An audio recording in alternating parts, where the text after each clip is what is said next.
Well, when Tom Goldsmith first approached me about doing today's service, it was 2 days before the closely contested presidential election on November 6th, 2012.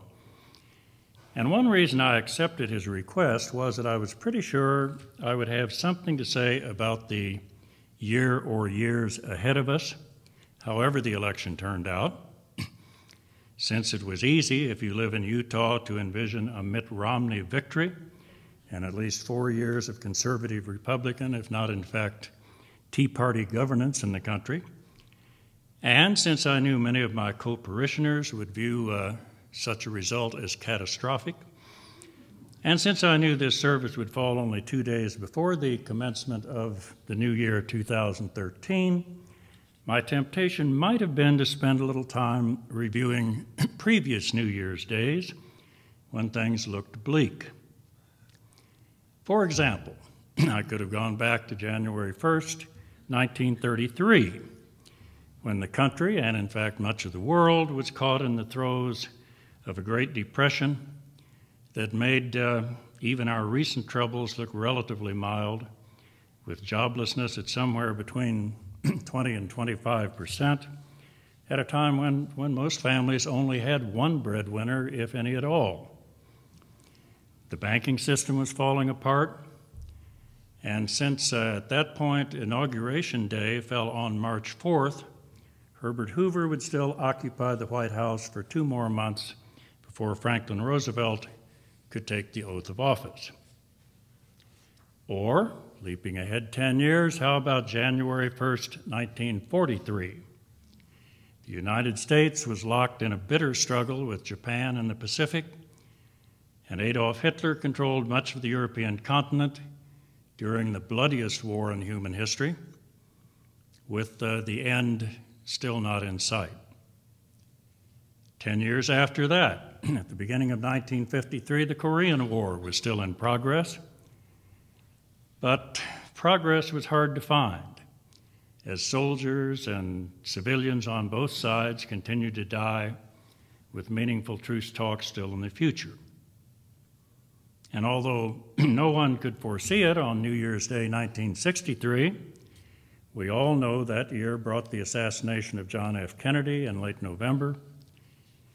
1973 saw the unfolding of an incredible story of a break-in at the Democratic National Headquarters in the Watergate complex in Washington, an act which, of course, was ultimately shown to involve the President of the United States himself, leading to Richard Nixon's resignation.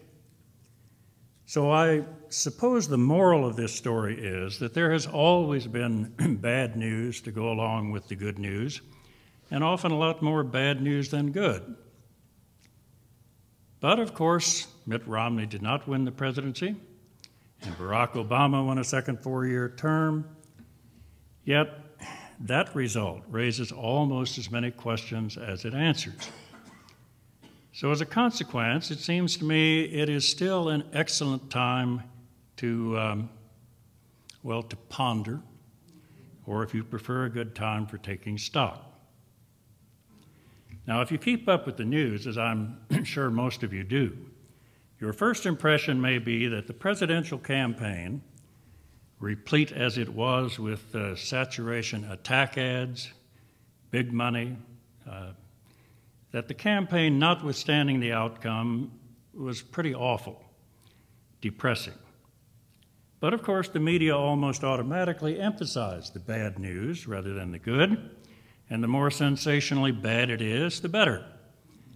Washington politicians acting in response to lobbyists or their own perceived personal political advantage rather than the national interest, and playing a game of chicken when it comes to falling over the fiscal cliff, or the horrendous continuing bloodshed in Syria and threats that the Assad regime may even resort to chemical weapons in a last desperate effort to crush the rebellion there. The senseless school shootings in Connecticut properly dominated the news for a week, And locally, my impression is that the Salt Lake Tribune often seems filled with fatal multi-car crashes and murder-suicides, because, of course, that's what makes news. By way of contrast, historians, when they try to reconstruct the past, often run into what I've always thought of as selective memory. That is, subconsciously screening out the most unpleasant things in our past in preference for remembering the good times and trying to forget the bad. Now, historians aren't supposed to fall into that trap either. We're not supposed to romanticize the good old days. We're supposed to seek a more balanced, more accurate reconstruction of the past. So, has 2012 been especially awful? And should we hope that 2013 will be a lot better? Well, I've already suggested to you that a number of other New Year's days ending in 3 had their own problems, often at least as bad as ours. But let's try to be a bit more systematic in our evaluation of our current situation.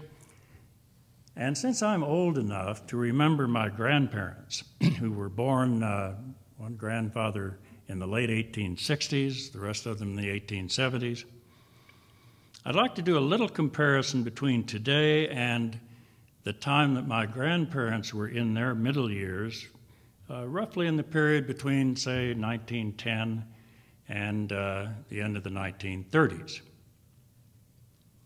How have race relations in this country changed between their time and ours? Now, I'm not claiming for a minute that there are no more racists in our society. And in fact, I've always thought a lot of people who don't think of themselves as racist still just can't believe that an American president ought to look like Barack Obama. But would anybody like to go back to that period in our history when lynchings were commonplace? People of color were simply not allowed in many restaurants. Blacks were not allowed to vote in many parts of the country, notwithstanding the 15th Amendment to the Constitution.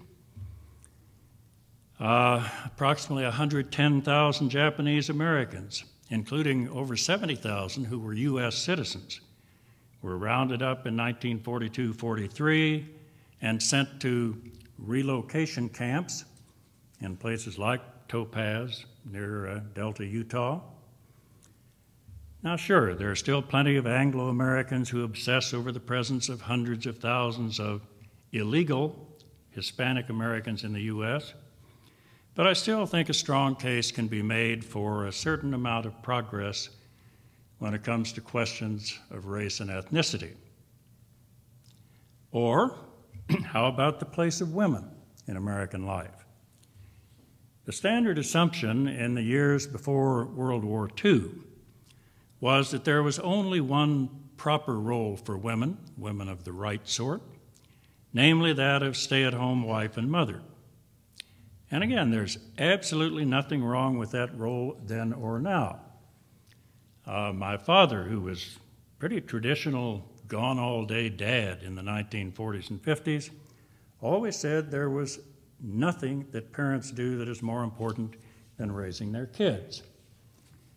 But the assumption that cooking, ironing, house cleaning, and child rearing were the only things women were suited for was not only stupid, but in a very real way oppressive.